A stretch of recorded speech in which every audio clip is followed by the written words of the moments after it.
Hello students and welcome to all. I am Nandini ma'am and today I am discussing the tetracycline. So students अब हम बात करते हैं अपने chemotherapy के यूनिट में। नेक्स्ट टॉपिक जो है हमारा टेट्रासाइक्लिन है, मतलब ये भी एक एज ए एंटीबायोटिक यूज़ करते हैं हम। तो आइए हम देखते हैं कि टेट्रासाइक्लिन क्या है। Tetracycline isolated from the Streptomyces. ये जो हमारा टेट्रासाइक्लिन है वो हमारा जो है आइसोलेट किया गया था, वो स्ट्रेप्टोमाइस से आइसोलेट किया गया था। एंड जो टेट्रासाइक्लिन है it is introduce the 15 year ago, मतलब आज से 50 साल पूर्व जो है वो इसका इंट्रोड्यूस किया था हमने फर्स्टली, तब इसे जाना था। एंड पोटेंट ब्रॉड स्पेक्ट्रम, ये एक हमारा पोटेंट ब्रॉड स्पेक्ट्रम की जो ड्रग है, काफ़ी एक्टिवली है, जो कि मतलब इसका हम ब्रॉड स्पेक्ट्रम के उस पर यूज़ करते हैं तो ऑब्वियस सी बात है इफेक्टिव ही होगी। And they are the biosynthesise from the acetic acid and the propionic acid units of the microorganism. और ये हमारी सिंथेसाइज किससे की जाती है? एसिटिक एंड प्रोपियोनिक एसिड की यूनिट से माइक्रो ऑर्गेनिज्म में सिंथेसाइज की जाती है। अगर हम इसके हिस्ट्री की बारे में जानें तो इन 1945 में chlortetracycline prototype of the tetracycline it is discovered by the doctor Benjamin and mister Duggar under the guidance of the Yellapragada Subbarao. क्या था कि 1945 में क्लोरोटेट्रासाइक्लिन जो कि एक प्रोटोटाइप बैक्टीरियो टेट्रासाइक्लिन डिस्कवर की गई थी। और किसने की थी? डॉक्टर बेंजामिन एंड एम डगर, जिन्होंने किसके गाइडेंस में? येलाप्रगाडा सुब्बाराव के गाइडेंस में जो है इसका आविष्कार हुआ था। He was employ in a Lederle of the laboratories in USA। और जो मतलब हमारे USA की एक लेबोरेटरी थी, वहाँ पे ये एज ए एम्प्लॉय वर्क करते थे। Mister Duggar introduce the chlortetracycline aureomycin from the golden coloured soil bacteria is called the streptomyces और स्ट्रेप्टोमाइज। इन्होंने कैसे डिस्कवर किया था? ये हमारा एरियोनोमाइसिन था, जो कि एक गोल्डन कलर का सॉइल में बैक्टीरिया था और उस जिसका नाम था स्ट्रेप्टोमाइज। और उससे हमारी जब फर्मेंटेशन टेक्नोलॉजीज पे अप्लाई की गई, फिर हमें टेट्रासाइक्लिन जो है वो ड्रग मिली। अब देखते हैं टेट्रासाइक्लिन का स्ट्रक्चर कि ये कैसे बनी हुई है, और अब हम इसकी केमिस्ट्री के बारे में बात करते हैं।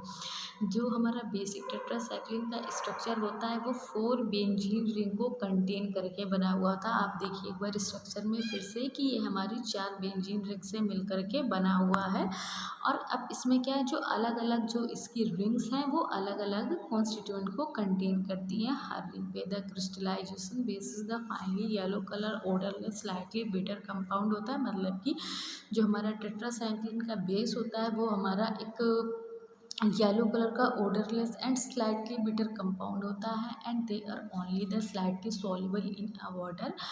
अब ये हल्का फुल्का, मतलब ना तो पूरा और ना ही कम, मतलब थोड़ा सा स्लाइटली सॉल्युबल वाटर के साथ होता है। और जो इसका pH होता है वो 7 होता है। But they can form the soluble sodium salt and hydrochloride. अब हम क्लासिफिकेशन की बात करें कि जो हमारा टेट्रासाइक्लिन है, अगर हम उसके ड्यूरेशन ऑफ एक्शन के बिहाफ पे क्लासीफाई करते हैं तो हम 3 तरीके से देखते हैं। एक हमारी शॉर्ट एक्टिंग ड्रग्स आ जाती है, जो कि अपनी हाफ लाइफ है जो 6 to 8 आवर्स होती है। उसमें हमारी टेट्रासाइक्लिन, क्लोरोटेट्रासाइक्लिन एंड ऑक्सीटेट्रासाइक्लिन ड्रग्स आती हैं। अगर हम इंटरमीडिएट इफेक्ट की बात करें तो हमारी डेमिक्लोसाइक्लिन एंड मेथासाइक्लिन जो ड्रग्स हैं अपना इंटरमीडिएट एक्टिंग होती है, जिनकी half life near about 12 hours तक की होती है। अगर हम वहीं पे लॉन्ग एक्शन की बात करें कि उनका एक्शन जो है वो लॉन्ग है, मतलब कि उनकी हाफ लाइफ जो है वो 16 आवर्स तक की है, तो हमारी doxycycline, minocycline and tetracycline these are a drug जो है टेट्रासाइक्लिन की, वो अपना इफेक्ट जो है उनकी हाफ लाइफ 16 आवर्स तक हमें शो होती है।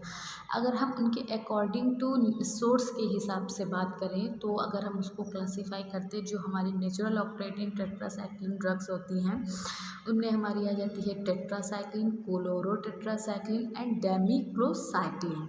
अगर हम सेमी सिंथेटिक की बात करें तो डॉक्सीसाइक्लिन, लेमिसाइक्लिन एंड मिनोक्लोसाइक्लिन हमारी ड्रग्स जो है आ जाती हैं। अब उसी तरीके से जब हम इसका use as a pro drug करते हैं तो हमारी rolitetracycline, lymecycline and pipacycline and guamecycline drugs जो है वो हमारी आती है। अब अगर हम सोर्स की बात करें तो tetracycline are obtain from the various species of the streptomyces bacteria fermentation technology. Students, हमने स्टडी में भी पढ़ा था कि जो हमारी टेट्रासाइक्लिन ड्रग्स है वो हमें एक हमारा जो बैक्टीरिया है स्ट्रेप्टोमाइस उससे ऑब्टेन की गई थी, एक्सीडेंटली ऑब्टेन की गई थी। तो मतलब जो हमारी टेट्रासाइक्लिन है वो वेरियस जो हमारी स्ट्रेप्टोमाइस बैक्टीरिया है उसकी बहुत सारी ऐसी स्पीसीज़ हैं जिसमें अगर हम अपनी फर्मेंटेशन प्रोसेस को करके देखें या फर्मेंटेशन टेक्नोलॉजी को लगाएं तो हमें टेट्रासाइक्लिन जो ड्रग है बहुत सारी ऐसी स्पीसीज़ है स्ट्रेप्टोमाइस की जिससे हमें टेट्रासाइक्लिन मिलती है, ऑब्टेन होती है। एंड क्लोरोटेट्रासाइक्लिन फ्रॉम द स्ट्रेप्टोमाइस ओरियोफेरसेंसिस, इससे हमें मिल जाती है क्लोरोटेट्रासाइक्लिन जो कि हमारी जो हमारी एरियोमाइसिन ड्रग है उसका स्ट्रेप्टोमाइस एरियोफेंसिस इसका बैक्टीरिया है, इससे हमारी क्लोरोटेट्रासाइक्लिन जो है वो ऑब्टेन होती है। और जो ऑक्सीटेट्रासाइक्लिन है वो हमारी टेरामाइसिन है, it is obtain from the streptomycin rimosus, इससे हमारी ऑब्टेन होती है। अब मैकेनिज़्म ऑफ एक्शन की बात करें कि जो टेट्रासाइक्लिन है उसका मैकेनिज़्म ऑफ एक्शन क्या होता है कि ये एक ब्रॉड स्पेक्ट्रम की एक्टिविटी है, मतलब कि ये अपना इफ़ेक्ट ब्रॉड स्पेक्ट्रम पे शो करती है।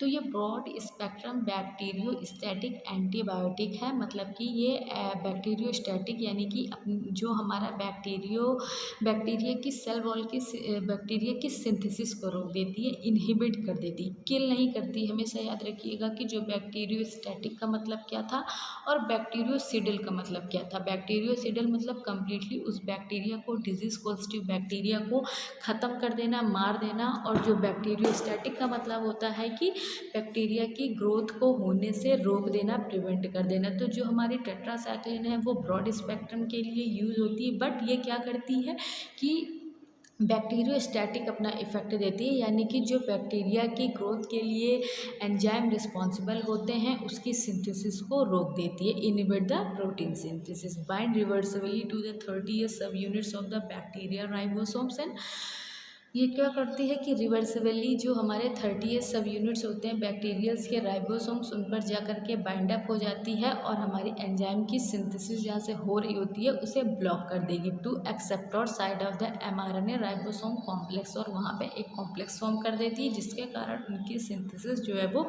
फर्दर नहीं हो पाती है और हमारा बैक्टीरिया ग्रो नहीं कर पाता है। अब अगर हम इसके फार्माकोकाइनेटिक की बात करें तो टेट्रासाइक्लिन का जो फार्माकोकाइनेटिक्स है, so minocycline reaches every concentration tears and saliva, जो हमारी इसमें मोनोसाइक्लिन ड्रग होती है वो हमारे सलाइवा एंड टीयर्स के कंसंट्रेशन पे मतलब हाईली रीच है, आसानी से पहुंच जाती है। एंड जो टेट्रासाइक्लिन है, हमारी जो टेट्रासाइक्लिन ड्रग है वो हमारी आसानी से प्लेसेंटा के बैरियर को जो है वो क्रॉस कर लेती है, मतलब कि जो प्रेग्नेंट वुमेन हैं उनमें जो प्लेसेंटा है उसे क्रॉस कर लेती है और ये जल्दी से मतलब जो मिल्क के थ्रू भी एक्सक्रीट होती है हमारी बॉडी से। And since the chelate is the calcium in a damage growth of the bone and teeth, और ये क्या करती है कि कैल्शियम के साथ since the chelate with the calcium मतलब कैल्शियम के साथ मिलकर चिलेट का फॉर्मेशन कर देती है, एक कॉम्प्लेक्स का फॉर्मेशन कर देती है एंड डैमेज कर देती है किसको, बोन एंड टीथ की जो ग्रोथ है उसको डैमेज करती है, अपना इफेक्ट देती है। क्यों? क्योंकि ये कैल्शियम के साथ मिल करके चिलेट का फॉर्मेशन कर लेती है। And excreted mainly biles and uh urine, और जो हमारी बॉडी में एलिमिनेशन के प्रोसेस के लिए रिस्पॉन्सिबल है तो बाइल्स एंड ये यूरिन के थ्रू हमारी बॉडी में आसानी से रिमूव आउट हो जाती है। अब कुछ ऐसे एडवर्स रिएक्शन हैं जो कि हमें टेट्रासाइक्लिन के देखने को मिलते हैं, तो हाइपर सेंसिटिविटी की रिएक्शंस बहुत ही रेयर हमें देखने को मिलती है, direct toxicity of the drug, alteration of the microbial flora and nausea, vomiting and diarrhoea भी ऐसे सिम्टम्स हैं जो कि अराइज होते हैं टेट्रासाइक्लिन ड्रग को यूज़ करने से। When administered in a pregnancy, अगर हम इसको प्रेगनेंसी की कंडीशन में ले रहे हैं टेट्रासाइक्लिन तो ये हमारे टीथ में, फ्लोरोसेंस में, डिस्कोलोरेशन में एंड इनेमल डिप्सिया की कंडीशन जो है हमें देखने को मिल सकती है। और अगर ये बोन में डिपॉजिट हो गई, क्योंकि ये कैल्शियम के साथ बाइंड अप हो जाती है और चिलेट बना लेती है, तो जो सॉरी जो बोन एंड टीथ की ग्रोथ है उस पे भी हमें इफ़ेक्ट देखने को मिल सकता है। सो अब इसका यूज़ जो है ब्रॉड स्पेक्ट्रम पे इसका यूज़ होता है। तो अभी हम यूज़ की बात करते हैं कि ब्रॉड स्पेक्ट्रम एंटीबायोटिक्स है, ये एक ब्रॉड स्पेक्ट्रम एंटीबायोटिक्स के रूप में एज अ हमारी यूज़ होती है। एटिपिकल न्यूमोनिया न्यूमोनिया का ही एक प्रकार है। तो ये एटिपिकल न्यूमोनिया में भी यूज़ होती है। कॉलरा की कंडीशन है तो भी हम अपनी एंटीबायोटिक के रूप में टेट्रासाइक्लिन और उससे रिलेटेड ड्रग्स का यूज़ करते हैं। प्लेग की कंडीशन हो या फिर रिकेस्टेशियल इन्फेक्शन हो तब भी हम अपनी टेट्रासाइक्लिन ड्रग का यूज़ करते हैं। So student, I hope you are understood well. अब हम कीमोथेरेपी में आज हमने पढ़ा टेट्रासाइक्लिन एंटीबायोटिक्स के बारे में। Thank you class.